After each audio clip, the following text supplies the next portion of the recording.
Hello everyone, and welcome to DisasterScope, the disaster documentary channel. In the face of such disasters, we must learn how to protect ourselves and our families. Please subscribe to stay updated on the latest real developments in China. Feel free to share your thoughts in the comment section. In the rolling, towering mountains of northeastern Beijing, streams that once trickled gently with crystal clear water were, under the ferocious onslaught of torrential rain, instantly transformed into raging, unstoppable beasts. The torrent, carrying massive boulders and broken branches from the mountains, surged forward with a force both frenzied and terrifying, like countless sharp blades. It carved mercilessly into the land. Everywhere it passed, the earth was torn apart, vegetation uprooted, and the once tranquil forests left scarred and devastated.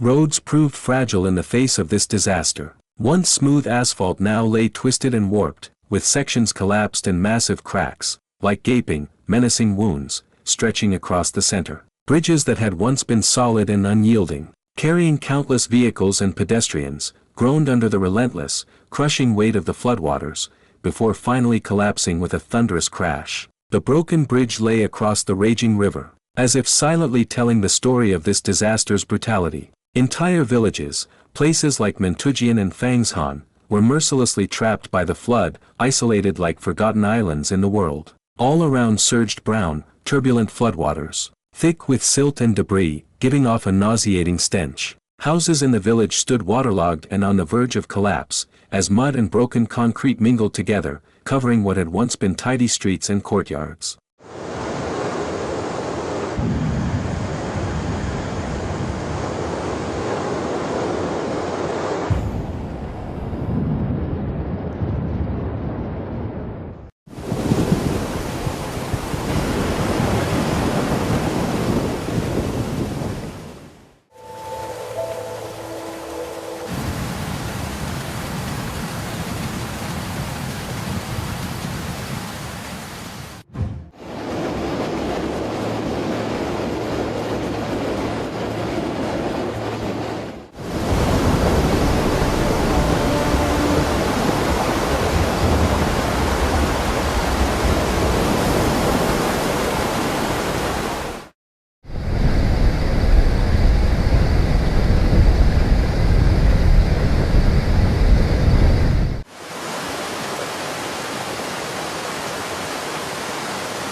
The torrential rain, like an enraged god, poured down relentlessly and without precedent, continuing for days without pause. The dense raindrops were like countless sharp arrows, striking hard against the earth. According to authoritative reports from China's Ministry of Water Resources, Beijing received over 540 millimeters of rainfall in just 4 days, an astonishing figure that far exceeds the city's annual average. It has been more than 140 years since the capital last saw such intense rainfall. This storm was like a nightmare, casting a dark shadow over the bustling metropolis. In the surrounding areas, the damage snowballed further. Rainwater, like a ghost seeping through every crack, infiltrated buildings without mercy. Road surfaces, scoured by the rain, split open with shocking cracks, as if the wounds of the earth were spreading wider and wider. Houses were submerged under floodwaters, with waterlines reaching several meters high. Furniture, appliances, and household items floated in disarray.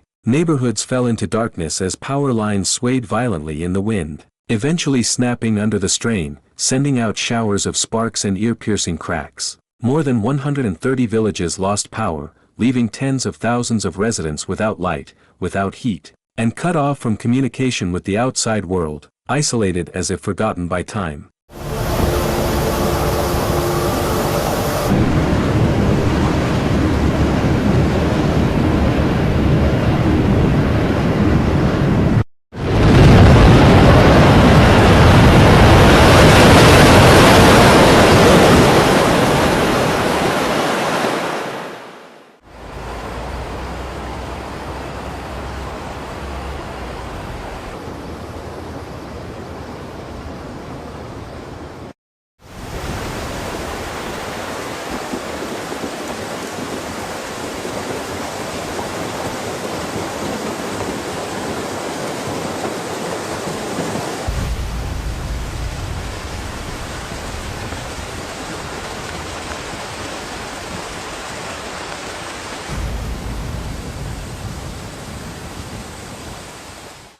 Faced with such a severe disaster, emergency responders sprang into action like brave warriors, disregarding their own safety as they rushed to the front lines of flood relief. However, the scale of the disaster was far beyond their expectations, and even the best prepared, most well-trained teams found themselves overwhelmed. Bulldozers pushed forward through muddy roads with deafening roars, working to clear blocked routes. Rescue teams waded through waist-deep water, each step fraught with danger, racing against time to save families trapped inside buildings. In many places, volunteers carried people on their backs or lifted them onto rubber boats and military trucks, evacuating them safely to temporary shelters. Schools were urgently converted into temporary shelters, filled with cots, blankets, and bottled water to provide basic necessities for those affected. Buses shuttled along narrow mountain roads, transporting evacuees with extreme caution, as even the smallest mistake could lead to disaster. A sense of urgency was everywhere.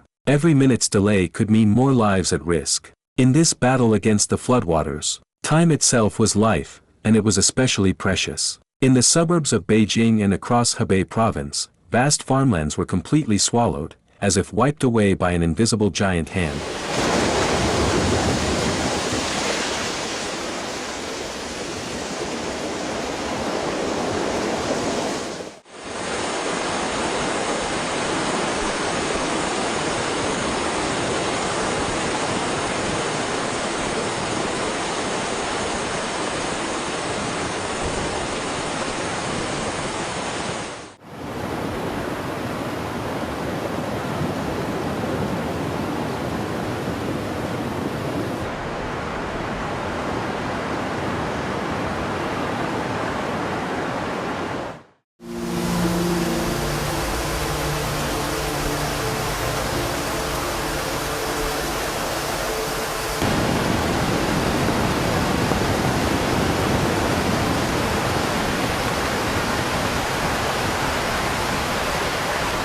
Crops on the verge of harvest were mercilessly submerged by muddy floodwaters. Golden wheat heads and plump corn cobs slowly rotted in the water, wiping out an entire year of farmers' hard work. Orchards were destroyed by fierce winds and rain. Fruit trees were uprooted, their bounty scattered across the ground, disfigured after soaking in the muddy water. Irrigation systems were ripped from the ground like roots, and the once orderly canals lay broken and fragmented. Watermelon fields were smothered under a heavy layer of suffocating silt. The once lush green vines vanished without a trace, leaving only a lifeless expanse. When farmers returned to their fields, they found nothing but a lake-like wasteland. Despair filled their hearts, and the anguish of having nothing left to save was written across their faces. The loss was not only economic but also a deep emotional blow. As they gazed upon their destroyed homes, tears welled up in their eyes.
This is a reminder to all citizens: in the face of such extreme weather, always prepare in advance. Stay updated on meteorological warnings, stock up on essential food, drinking water, and medicine. Check your home's drainage system to ensure it's clear, place valuables in high locations to avoid flood damage, and if you live in low-lying areas, move to a safe location ahead of time. In the city, the floodwaters were like a cunning demon, finding every weak spot, smashing through doors and windows, and lifting sofas, refrigerators, and beds like pieces of driftwood, sending them crashing wildly around inside homes. Underground markets and basement homes were quickly filled with water, trapping both belongings and people. In the darkness, cries for help echoed, voices filled with fear and helplessness. The city's drainage system collapsed almost instantly. Manhole covers, forced up by immense water pressure, shot into the air like cannonballs, letting out a sharp, whistling sound. In low-lying neighborhoods, the water had nowhere else to go but straight into buildings. The water level rose rapidly, submerging first floors and even reaching the second.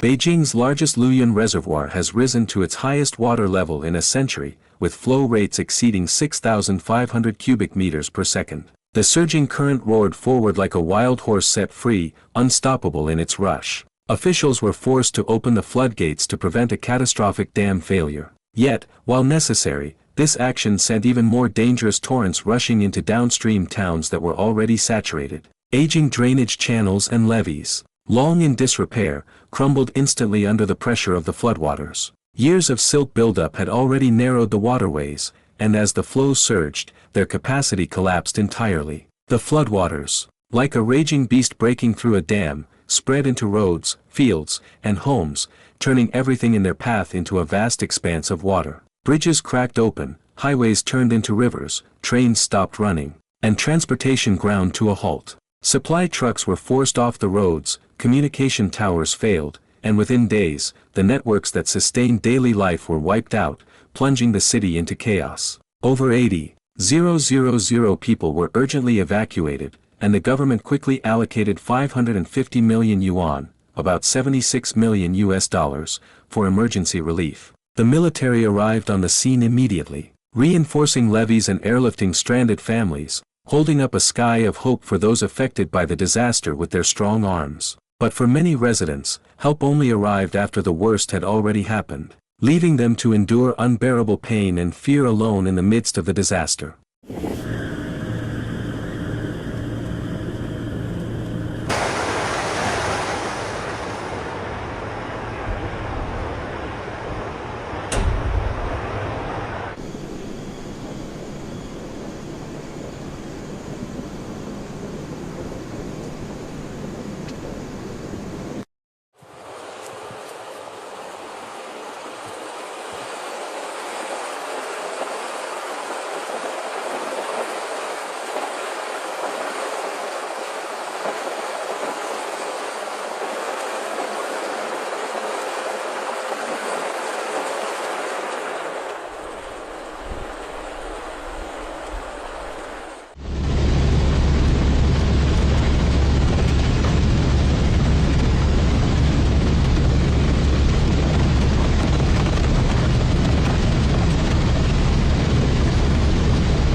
The World Meteorological Organization, WMO, has warned that climate change is making extreme rainfall events in Asia more frequent and more intense. Warmer air can hold more moisture, leading to longer-lasting and heavier rainfall. Disasters once considered rare are now becoming the new climate reality, and we must clearly recognize this and take proactive action to address climate change. In Beijing, as the floodwaters receded, a new crisis quietly emerged. Mold crept up the soaked walls like a ghost, releasing a pungent odor.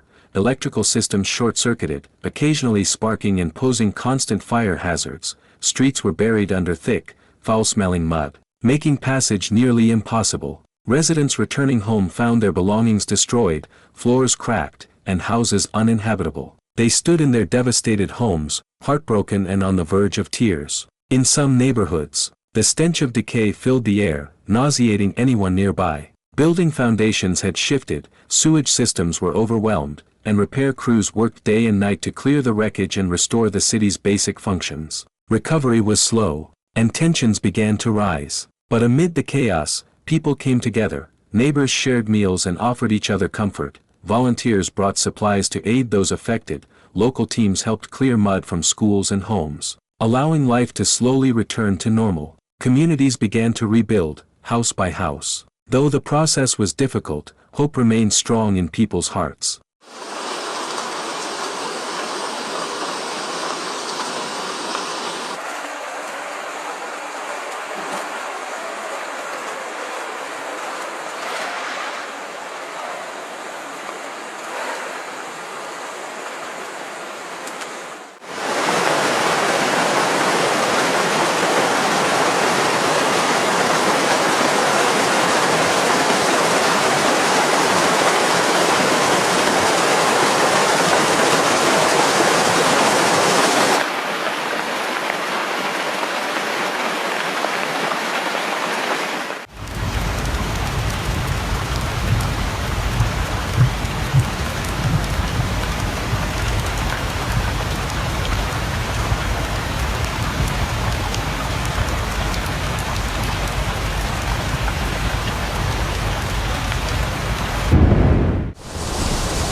This disaster has sounded an alarm. Climate change is no longer a threat for the future, it is already reshaping people's lives. Every flood, drought, and heatwave reinforces this fact, reminding us to cherish our planet, protect the environment, and take active measures to combat climate change. This flood, like many others around the world, did more than destroy buildings. It exposed the vulnerabilities in urban construction and maintenance, reminding us that no place, no matter how developed, is immune. In the silence after the storm, there is no room left for blame, only for action. People begin their lives again, not because they want to, but because they have no choice. With their own hands, they will rebuild their homes and their hopes. Thank you for watching DisasterScope, where we uncover the truth behind nature's most extreme moments. If you found this video helpful, please like, comment, and subscribe. Your support is what keeps this channel going. Click the notification bell so you never miss any report that is real, calm, and clear. Some footage in this video is for illustrative purposes and may not depict the exact events described. See you next time, stay tuned, and stay safe.